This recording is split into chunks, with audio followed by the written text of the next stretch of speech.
This is Michael writing, and I'll be telling you the story about the Freedom Riders who risked their lives to try to bring fairness to the black people of the civil rights revolution that took place in the 1950s and 1960s. And yes, that's a children's book, because this is a story, so I hope you enjoy. The Freedom Riders were created to test the court decision on the Borton versus Virginia case, which was to convict a black man while being in a restaurant, as back then there were restaurants where only white people could eat and black restaurants where only black people could eat. And when they crossed the boundaries, well, that didn't set well with the government. The first Freedom Ride began on May 4th, 1961, led by Corps Director James Farmer, showed here.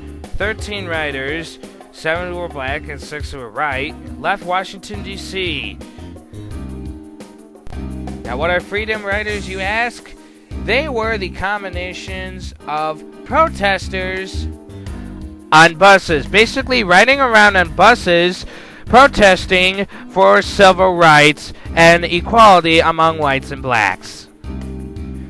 Their travel plan was to drive through Virginia, North and South Carolina, Georgia, Alabama, and Mississippi, ending with a rally in New Orleans, Louisiana, site of the recent Hurricane Katrina that occurred in 2005. Most of the riders were from the Corporation, and 2 of the riders were from NCC.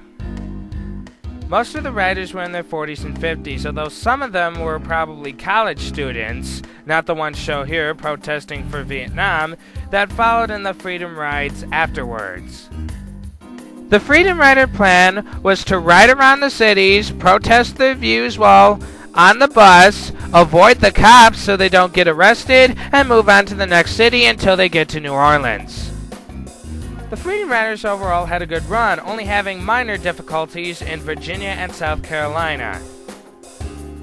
2 arrests did occur in North Carolina and South Carolina. Not saying that the 2 arrested pictures shown here were arrested in those states.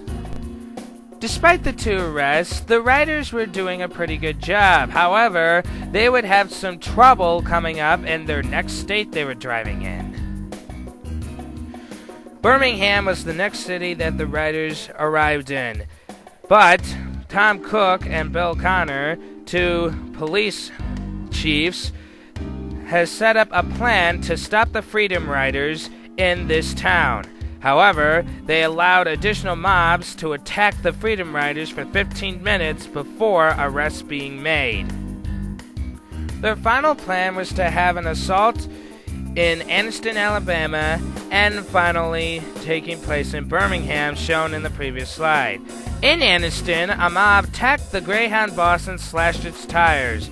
When the crippled bus had to stop several miles out of town, it was firebombed by the mob, causing it in cars.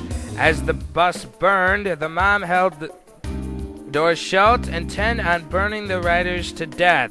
Exploding fuel tank caused the mob to retreat, allowing the riders to escape from the bus. The riders were viciously beaten as they led burnings. Only warning shots were fired in the air to prevent riders from being severely hurt. And note, this is not in the town of Anniston. This is in a different location.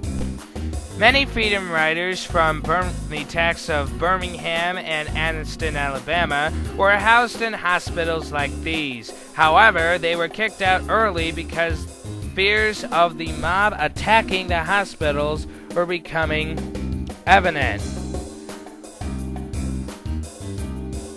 Nashville student and SNCC leader Diane Nash felt that if violence were allowed to halt the Freedom Riders, the movement would be set back years. She pushed to find replacements to resume the ride, and on May 17th, a new set of riders, 10 students from Nashville, took a bus to Birmingham, where they were arrested by Bill Connor and jailed. These students kept their spirits up in jail by singing freedom songs out of frustration. Connor drove them back to Tennessee and dropped them off because he just couldn't stand that singing. The Freedom Riders, who would answer SNCC's call from across the eastern U.S., joined John Lewis, shown here, who I shown earlier as an arrest photo, and Hank Thomas, the two young SNCC members of the original ride, who had remained in Birmingham. On May 19th, they attempted to resume the ride, but were terrified by the howling mob surrounding the bus depot. The drivers refused. Harassed and beset by the KKK mob, the riders waited all night for a bus. Under intense public pressure from the Kennedy administration, Greyhound was forced to provide a driver, and Alabama Governor John Pasterson reluctantly promised to protect the bus from KK mobs and snipers on the road between Birmingham and Montgomery. After direct intervention from Attorney General's office employee Baron White, on the morning of May 20th, the Freedom Riders resumed, with the bus carrying the riders traveling toward Montgomery at 90 miles an hour, protected by the contingents of the Alabama State Highway Patrol. However, when they reached the Montgomery city limits, the Highway Patrol abandoned them, and at the bus station, a huge white mob was waiting and viciously beat the Freedom Riders with baseball bats, iron pipes, mops, or possibly even Legos. The local police allowed the beatings to go on uninterrupted. Again, white Freedom Riders branded, "We signed up for particularly brutal beatings." Reporters and news photographers were also attacked, and their cameras were destroyed. But there is a famous picture taken later of Jim Zerwerg in the hospital, which I am not going to show in this slideshow, beaten and bruised. Justice Department official Cy Scheimer was beaten and left unconscious, lying in the street. This is particularly important, as Sennheiser was a representative of Robert Kennedy. The mob totally disregarded this, which shows the violence was getting out of hand and they were turning into savage monkeys, or more like apes, like Planet of the Apes. Ambulances refused to take the wounded to the hospital. Local blacks rescued them, and a number of the Freedom Riders were hospitalized under the lovely black care. The next day, Monday, May 22nd, more Freedom Riders from Corps and NCC arrived in Montgomery to continue the rides and replace the wounded riders still in the hospital. Behind the scenes, the Kennedy administration agreed a deal with the governors of Alabama and Mississippi. The governors agreed that state police and National Guard would protect the riders from mob violence, thereby ending embarrassing media coverage of bloody lawlessness and broken body parts and stuff like that. And in return for the federal government would not intervene to stop local police from arresting Freedom Riders for violating segregation ordinances when the buses arrived at the depots, even though such arrests violated the Supreme Court's Bonton decision.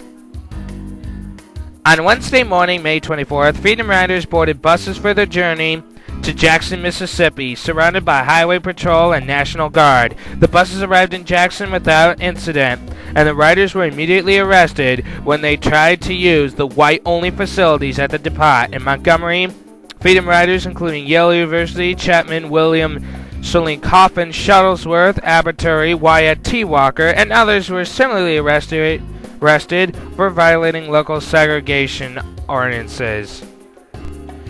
No one knows if the riders made it to New Orleans, but they probably did, and I forgot to research that. But the Freedom Rider spirit continues in John Lewis, who originally was part of the Freedom Riders, is now a House of Representatives, in which he still is today, which shows this current picture, as he is one of the many people in the House and Senate that are making the tough decisions facing this country's economy. As important as he was to the black community, current black president Barack Obama gave a special award to him, which says, "Because of you." So, that is the brave, saddening, and courageous stories of the Freedom Riders during the Civil Rights Movement in the year 1961. Thank you, and hope you enjoyed this digital story.